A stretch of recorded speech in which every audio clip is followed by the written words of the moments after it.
So welcome to the first edition of ACO on the Hill. I want to introduce Marina Lowe, the ACLU's Legislative and Policy Counsel. Thank you for being here, Marina. Oh yes, I never leave the Capitol. That's right. You're pretty much a fixture here for the next 40-odd days. Can you tell us a little bit about the first week of the session so far, what you've been working on, some of the bills you've been testifying for? Yeah, the legislature is off to the races. Been a lot of activity even just in the first week. A number of big bills that we are tracking have already come up for hearings, so it's been exciting and fast-paced. There was a bill heard a couple of days ago in the Senate Judiciary Committee regarding the question of indigent defense, or basically public defenders for individuals who've been charged with crimes and are looking at time in jail or prison. This bill in particular makes the appointment of counsel automatic for juveniles who are in the criminal justice system and looking at time behind bars. So a really important bill. It did pass out of committee, although there was quite a bit of heated debate in the course of discussing the bill's language. You know, a lot of people might think the ACLU comes up to the Capitol and just testifies against bills, that we're always playing defense. But sometimes we can play offense as well. Can you talk about a bill that you've been in support of, a bill that maybe a lot of people wouldn't realize that we're actually in favor of? There's one about digital privacy, isn't there? Yes, so that's a bill that we've been working on actually even last session and then over the course of the year. This is HB 57, and it deals with electronic privacy.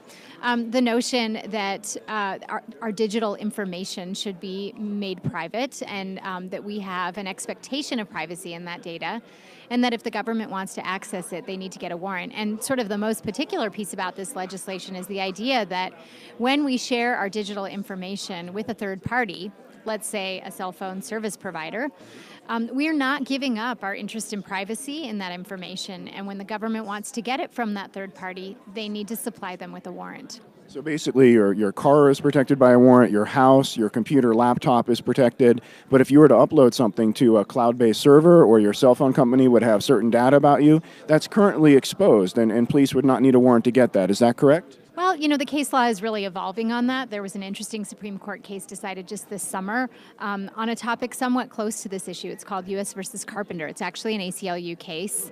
It dealt with a little bit more narrow category of information, cell service location information, but it definitely is moving the court in the direction of saying that, yes, when you share your information with a third party, you still have Fourth Amendment protections for that sort of data. And we are making explicit in statute with this legislation that that's the case here in Utah.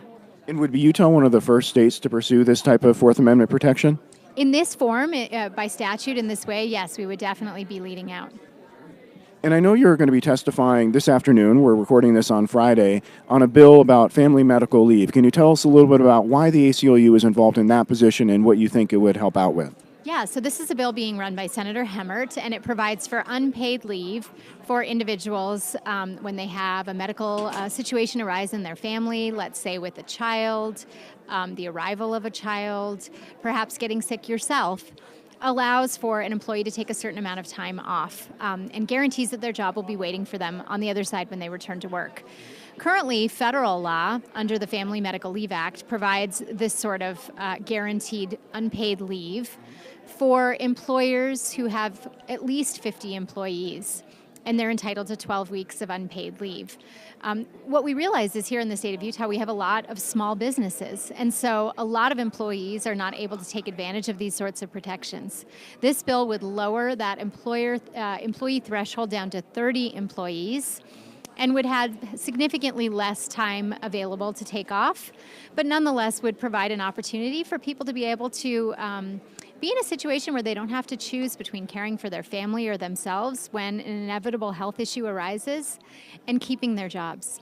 Gotcha. So this would help individuals at smaller businesses between 30 and 50 employees here in Utah, where currently you have to work for a firm with more than 50 employees to take advantage of the federal law. That's exactly right. So you'd be making it a little bit better for Utah than the federal standard right now. That's correct. And last question, the thing that's really been burning up the internet this past week has been the Medicaid Expansion Proposition 3, something that has moved quickly through the Senate so far, and still hasn't gotten a final vote, but looks to be on the fast track. Can you tell us a little bit about the ACLU's position on Proposition 3 Medicaid Expansion, and especially the process that the legislature is pursuing right now? Yeah, so we haven't waded into the substance tremendously around Prop 3, although we do think that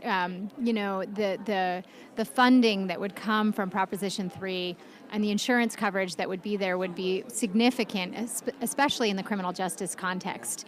But I think more so the ACLU is troubled by the process around the way in which this proposition was put to the people, voted on by the people, and nevertheless, the legislature is now trying to undo that vote.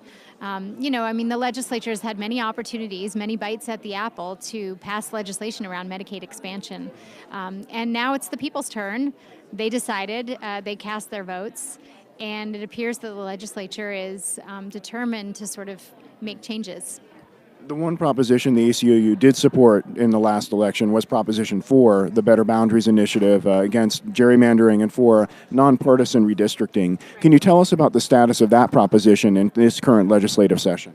Yeah, so, it's not slated to go into effect technically for a few more years. My sense is perhaps there isn't the same urgency around needing to make adjustments to that legislation, that proposal by way of legislation, but we'll see. We have heard rumblings that the legislature also is interested in making changes to that proposition. So we'll soon know more or in future sessions. Well, thank you, Marina, for joining us for ACLU on the Hill. We'll check in with you next week to see how things are going. Great. Sounds good. Thank you. Thank you. All right, little B-roll.